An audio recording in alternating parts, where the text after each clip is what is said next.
Jean-Hugues Trouvin, vous êtes professeur à la faculté de pharmacie de Paris-Descartes, dans l'unité pédagogique de développement et d'innovation des médicaments.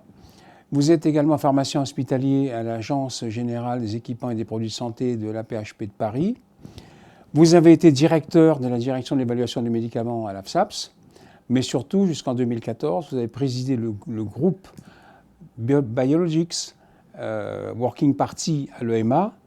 Et c'est un peu à ce titre que vous êtes là aujourd'hui, puisque nous allons parler des biosimilaires, produits qui arrivent maintenant sur le marché, qui vont arriver en grand nombre, du fait que les brevets qui protégeaient les produits biologiques de départ sont tombés dans le domaine public. Alors, ma première question, c'est, pouvez-vous définir ce qu'est un biosimilaire ? Alors, le biosimilaire est la traduction exacte de la copie du médicament Princeps qui a été autorisé quelques années auparavant. Comme vous le savez, dans la réglementation européenne du médicament, il y a ce que l'on appelle le droit au dossier allégé qui est accessible pour tout médicament une fois que les 10 ans de protection de l'autorisation de mise sur le marché vont tomber.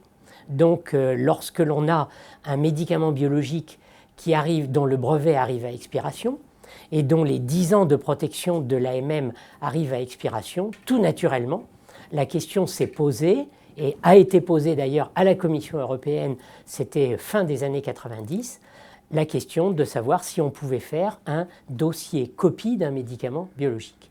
Et la Commission européenne a consulté ses experts pour savoir s'il était possible pour des médicaments biologiques d'octroyer le même titre de médicament copie, c'est-à-dire le statut de générique. Pour des questions techniques sur lesquelles je vais revenir, la Commission européenne a statué en disant qu'il n'était pas possible d'aller vers une copie stricte de ces produits et donc a décidé de créer un statut particulier sur lequel on va revenir probablement, mais le statut de biosimilaire. Donc la définition initiale d'un biosimilaire, c'est un médicament copie d'un médicament biologique de référence. Alors si le biosimilaire est la copie d'un médicament biologique, pourquoi a-t-il été nécessaire de créer un nouveau statut réglementaire alors qu'existe le statut de médicament générique ?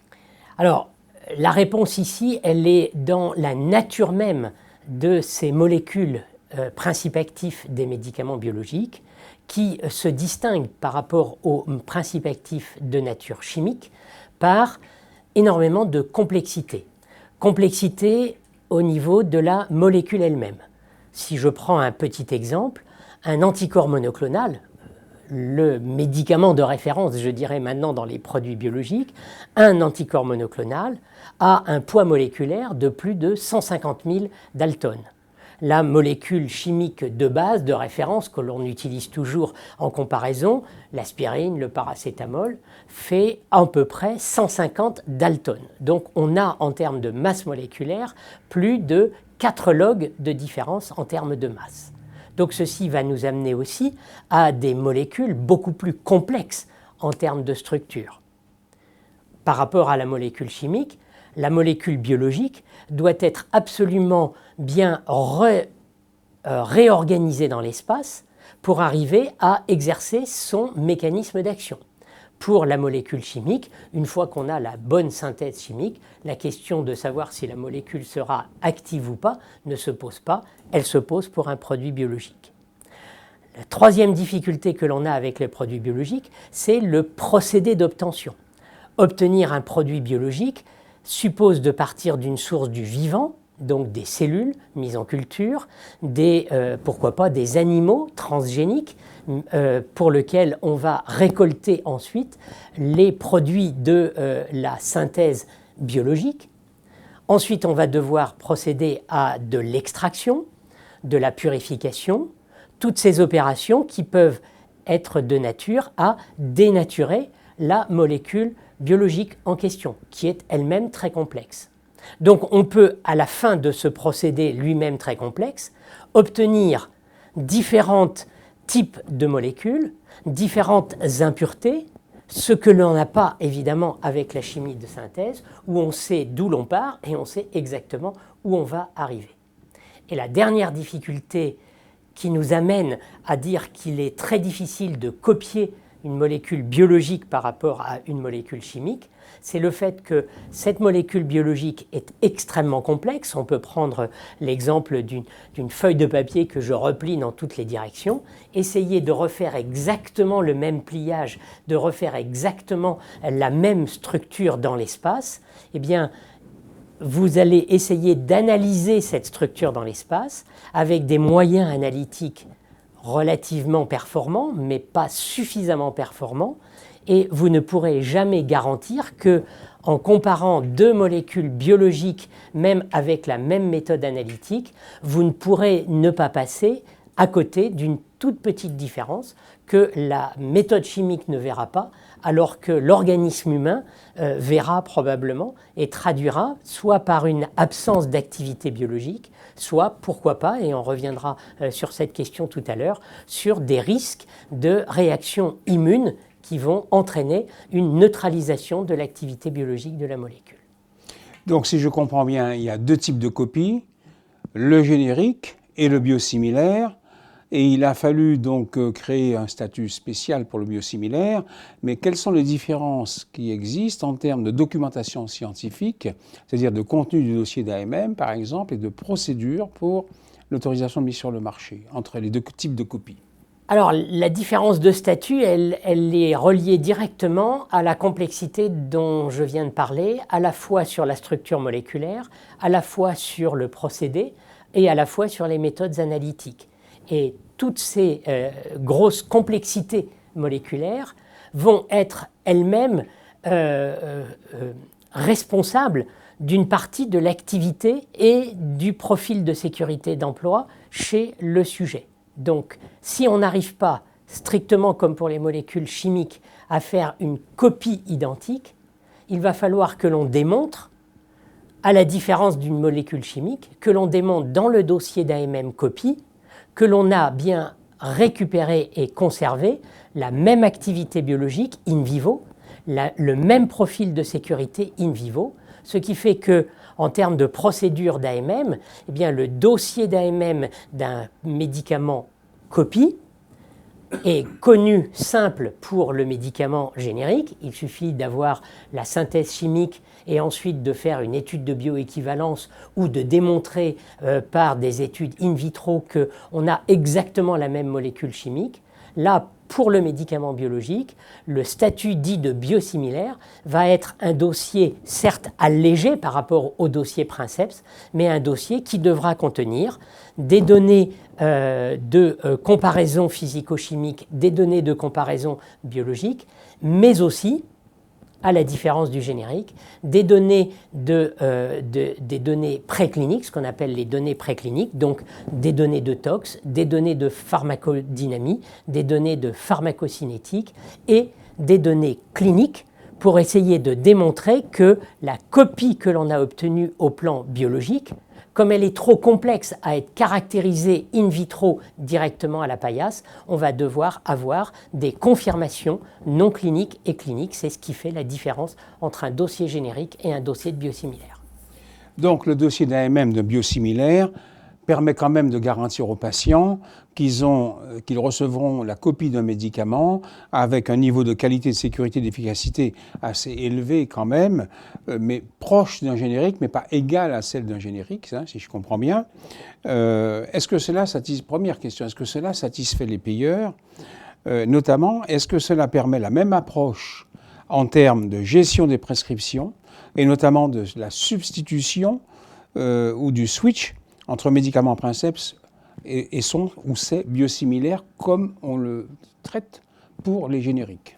Alors là, la question pour les payeurs, si je puis dire, pour rentrer dans la question directement et pourquoi on attache beaucoup d'importance aujourd'hui et aux génériques et aux biosimilaires, c'est que évidemment, en termes de prix, le générique, c'est le modèle économique du générique qui fait que le générique va coûter moins cher que le médicament princeps. Donc, dès que la possibilité de faire une copie d'un produit biologique est apparue pour les payeurs, ils essayaient de ramener le statut du biosimilaire au même statut que le générique, c'est-à-dire essayer de traiter le plus de patients avec des copies, donc ici avec le biosimilaire. Et c'est là où la différence avec le générique, ou l'assimilation plutôt que la différence d'ailleurs, l'assimilation avec le générique doit s'arrêter, c'est que autant avec le générique, on avait la preuve, si on est avec la même structure moléculaire, la même pharmacocinétique, on aura le même profil et d'efficacité et de sécurité. Avec les produits biologiques, et pour les raisons d'incertitude que j'ai signalées tout à l'heure sur les méthodes analytiques, la complexité moléculaire, la complexité des procédés et l'impossibilité de garantir une identité en termes de comparaison entre le médicament copie et le médicament princeps, eh bien, pour les biosimilaires, il est plutôt recommandé de ne pas changer un patient qui était sous un traitement A par le médicament biosimilaire au seul et unique motif que, comme il est moins cher, ça va réduire les coûts du traitement, puisque nous aurons avec le biosimilaire des incertitudes au regard de la capacité pour l'organisme du patient qui a été habitué à une molécule de recevoir une copie la plus proche, mais une copie de la molécule initiale. Et comme nous sommes avec des macromolécules, le système immunitaire est directement concerné par ces macromolécules, ce qui n'est pas le cas pour les médicaments chimiques. Donc, avec le biosimilaire, la pratique, la stratégie d'un switch ou la stratégie d'une substitution pour aller directement vers le médicament le moins cher est probablement préjudiciable aujourd'hui pour les patients par rapport à la stratégie que l'on a pour le générique. Alors à ce propos, pouvez-vous nous préciser, Jean-Hugues, la différence qu'il y a entre, parce que ce n'est pas très clair dans l'esprit de tout le monde, entre substitution, switch et interchangeabilité, et notamment pourquoi on ne peut pas adopter la même approche de substitution entre les biosimilaires et les génériques? Alors, il y a 3 termes que vous venez de prononcer: switch, substitution et interchangeabilité. Switch et substitution sont à peu près la même chose, c'est-à-dire c'est une action qui consiste à décider qu'un patient qui était traité par une molécule A va être traité demain par sa copie, donc la molécule A'. Je ne vais pas appeler B, puisque sinon B serait différent de A, donc on va l'appeler A', la molécule A' copie. Eh bien, en décidant cela, ça revient à dire que l'on switch le patient d'un traitement A vers un traitement A'. Pour les génériques, ce switch a pris le terme de substitution, puisque le pharmacien, au moment de la délivrance d'un médicament, a le droit de substituer la prescription.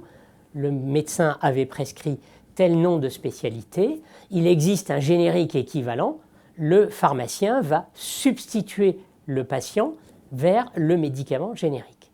En faisant cette substitution, il constitue un switch, c'est-à-dire que le patient est changé de molécule.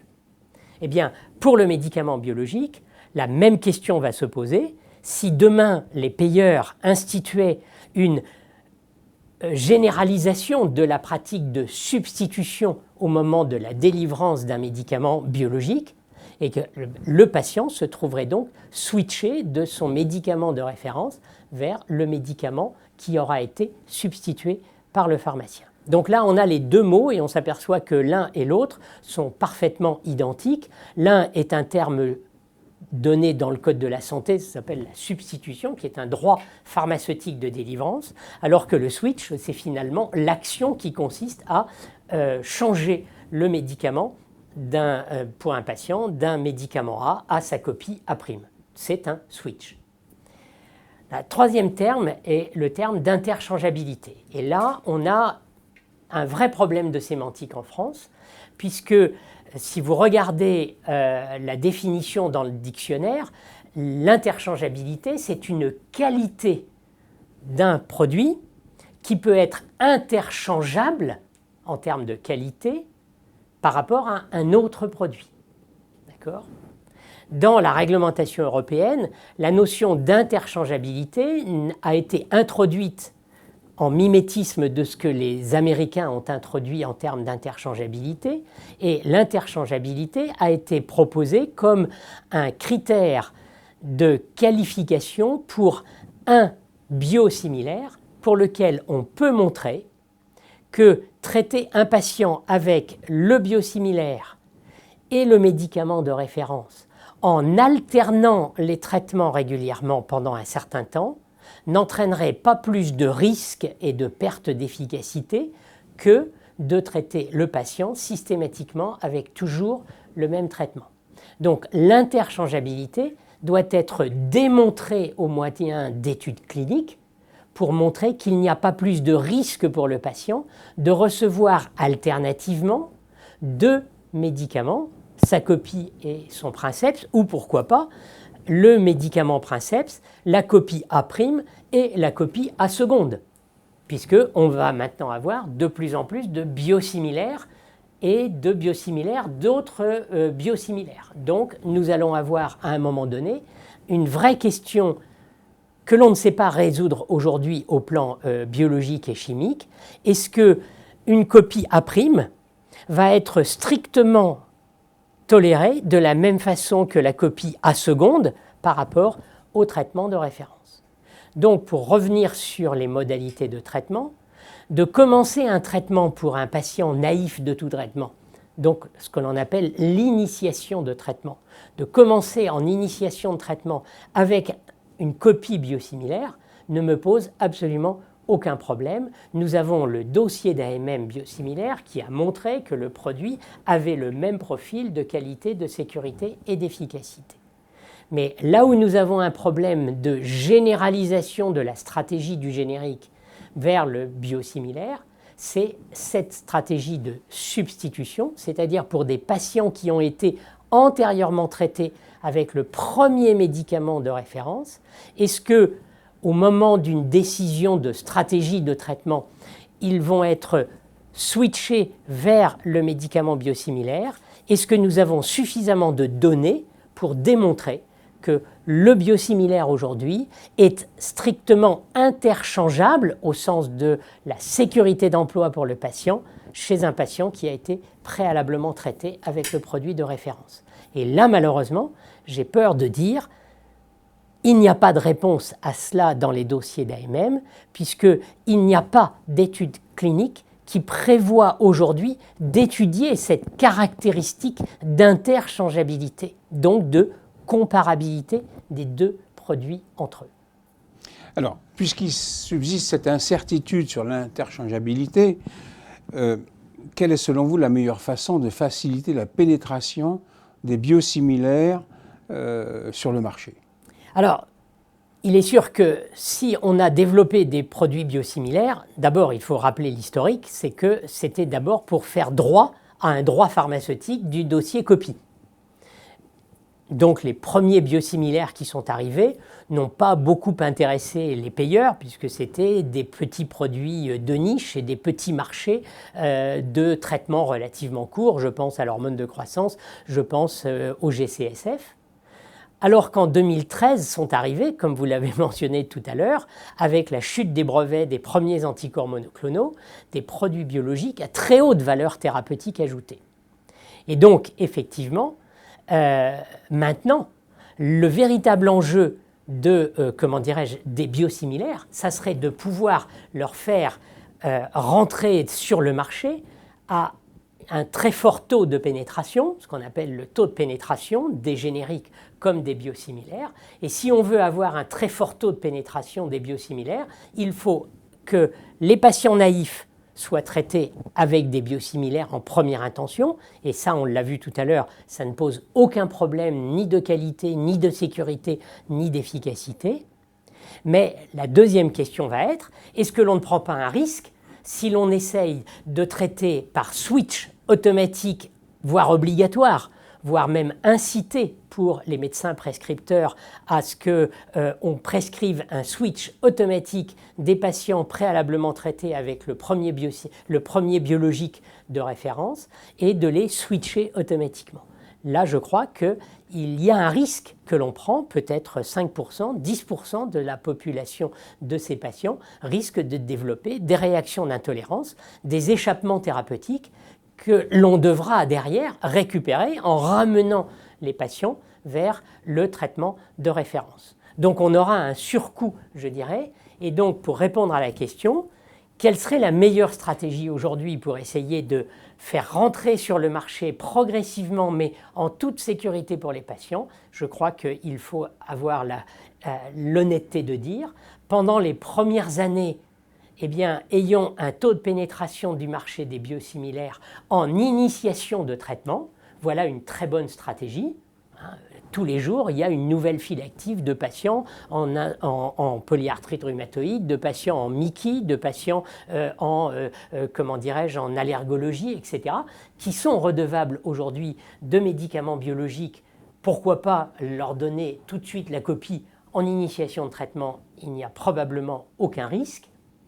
En revanche, des patients qui sont traités depuis 3 ans, 4 ans, 5 ans en traitement de long terme avec un médicament biologique de référence, eh bien, prenons le temps de faire quelques études cliniques dans lesquelles on va étudier réellement l'interchangeabilité potentielle entre le biosimilaire et sa référence. Et quand on aura eu ces données cliniques d'interchangeabilité, alors à ce moment-là, pouvoir rentrer une nouvelle stratégie et de dire, maintenant que l'on sait en initiation de traitement pour les premiers patients, ça s'est très bien passé, pas de souci, eh bien, on a maintenant des études d'interchangeabilité qui, je le rappelle, ne figurent pas dans les dossiers de biosimilaires aujourd'hui. Eh bien, complétons ces études, ces incertitudes, fermons cette incertitude en faisant des vraies études d'interchangeabilité, mais chez des patients qui seront sous surveillance particulière de façon à ce qu'on ne leur fasse pas prendre de risques particuliers et démontrons que, eh bien, il n'y a pas ce risque que l'on craint de l'interchangeabilité et à ce moment-là, dans 2 ans, dans 3 ans, le temps que ces études se mettent en place et démontrent ce que l'on veut savoir sur la sécurité au moment de la substitution et alors avoir une politique de substitution qui sera raisonnée et qui sera surtout sous-tendu par des données. Aujourd'hui, nous n'avons pas de données. Donc j'ai envie de dire, poursuivre une politique agressive, si je puis dire, de substitution, ou maintenant, puisque le mot substitution fait peur à tout le monde, et on ne veut pas faire de l'analogie avec le générique, et on a introduit ce mot d'interchangeabilité, qui en plus est ici un mauvais terme, puisque l'interchangeabilité est une qualité, et n'est pas une stratégie ni une action, c'est une qualité. D'accord ? Et donc on voit dans le rapport de la NSM, on vous parle qu'il n'y a pas de raison aujourd'hui d'exclure une interchangeabilité. Si, je suis désolé, dans le rapport de la NSM, il n'y a aucune donnée d'interchangeabilité. D'autant qu'on fait prendre aux patients quand même des risques importants parce que les effets indésirables peuvent être graves, où la perte de chance peut être aussi importante puisqu'il s'agit souvent de pathologies qui sont aussi graves. Bien sûr. Le problème de la substitution, de l'interchangeabilité, peut se traduire pour les patients préalablement traités avec le médicament dit de référence, le médicament Princeps. C'est effectivement soit un risque d'un effet secondaire qui peut être de développer des réactions immunes qui vont aller jusqu'à la neutralisation du traitement, donc une perte de chance parce que progressivement, le patient va voir disparaître l'effet thérapeutique qu'il attendait avec le médicament qu'il recevait habituellement. Alors, quand on est en polyarthrite rhumatoïde, on peut se dire on recommencera le traitement un peu plus tard, mais il n'empêche que la maladie s'est aggravée le temps qu'on réalise que la molécule biosimilaire qui a été administrée en substitution du médicament Princeps initial, eh bien, il y a eu 1 mois, 2 mois de progression de la maladie, alors que peut-être avant, la maladie était parfaitement sous contrôle avec le médicament Princeps. Quand on va arriver avec des médicaments anticancéreux, qui vont être avec un patient qui a très bien répondu à tel médicament biologique de référence, si demain on décide, pour des raisons purement économiques, de le passer au biosimilaire immédiatement parce que c'est une cure de plus qui va coûter moins cher, évidemment, pour le budget de la sécurité sociale ou le budget de l'hôpital, eh bien, de savoir si ce patient s'aggrave derrière avec une progression de sa tumeur, c'est lié au fait que c'est la maladie qui est redevenue agressive, ou est-ce que c'est tout simplement parce que le biosimilaire qu'on lui a donné, en substitution d'un traitement bien équilibré au départ, est-ce que ça a été ce phénomène de substitution qui a conduit à cette fameuse perte de chance? Et là, encore une fois, aujourd'hui, nous n'avons aucune donnée clinique qui nous permette de dire avec une certaine sérénité, on peut remplacer le produit A de référence par sa copie A'. Aujourd'hui, chez un patient préalablement traité, nous n'avons pas cette expérience clinique. Donc, on peut effectivement parler de vraie perte de chance. Et si on fait un tour dans la littérature, on s'aperçoit, et il y a maintenant quelques études qui commencent à s'y intéresser, je pense notamment à un papier qui a été publié par une équipe de rhumato à Cochin, où on montre qu'ils ont suivi une petite cohorte de patients qui avaient été soumis à cette substitution, parce qu'à l'hôpital, la stratégie de substitution a déjà été mise en place. D'accord ? Eh bien, ils s'aperçoivent que sur la cohorte des 90 patients qu'ils ont suivis en rhumatologie, 15% de ces patients ont dû revenir au traitement initial parce qu'il y avait eu perte d'efficacité lorsque le patient est passé de la molécule princeps à la molécule copie. Donc, mais ce raisonnement peut aussi s'appliquer pour la substitution d'un biosimilaire à l'autre, s'il arrive par exemple des vagues de biosimilaires avec des prix qui diminuent à chaque fois, comme le principe du générique. Absolument. Et plus on va aller dans ce système où le biosimilaire numéro 1 va appeler un deuxième biosimilaire qui va lui-même être moins cher parce qu'il va vouloir rentrer sur le marché, et je suis en train de quitter ma zone de compétences parce que je suis plus scientifique qu'économiste, mais c'est tout à fait évident que demain, on peut prendre, je ne vais pas donner de nom de biosimilaire bien entendu, mais aujourd'hui on sait qu'un anticorps monoclonal de référence a déjà 2, voire 3 biosimilaires différents. Donc imaginons que demain, dans des appels d'offres de marché à l'hôpital, on ait le premier biosimilaire qui ait eu un prix intéressant. L'année d'après, c'est un deuxième biosimilaire qui arrivera et qui va lui-même casser les premiers prix du premier. Et donc les patients traités dans cet hôpital vont se voir substituer, d'où le terme substitution est très important, vont se voir substituer peut-être en 18 mois de temps du médicament princeps à la première copie, puis à la deuxième copie. Et nous n'avons pas ces fameuses études d'interchangeabilité qui prévoient déjà l'interchangeabilité entre la molécule princeps et la première copie. Et donc demain, est-ce qu'il va falloir aussi faire des études d'interchangeabilité entre la première copie et la deuxième copie ? Alors, ma dernière question sera, et c'est peut-être la plus importante, est-ce que les payeurs vont comprendre ça ? Je pense que les payeurs, ils sont malheureusement, mais là c'est mon opinion personnelle, et encore une fois, c'est vraiment mon opinion de citoyen aussi, et peut-être demain de patient à l'hôpital. Je pense que les payeurs ne voient aujourd'hui, et quand on lit leurs argumentaires, ils ne voient que l'argument, plutôt on passera au biosimilaire à tous les étages, si je puis dire, plus vite on fera des économies et plus on pourra soit réinjecter du personnel, soit acheter de nouveaux médicaments. Je pense que c'est un raisonnement à courte vue et c'est un raisonnement qui va se faire probablement au détriment d'une partie de la population de patients. Alors maintenant, au plan de l'assureur, est-ce qu'il vaut mieux faire 300, 400 millions d'économies en un an sur les biosimilaires avec une stratégie de switch imposée très rapide et se dire 5% de patients pour qui on aura de la perte de chance, honnêtement, ça va être dilué dans la masse.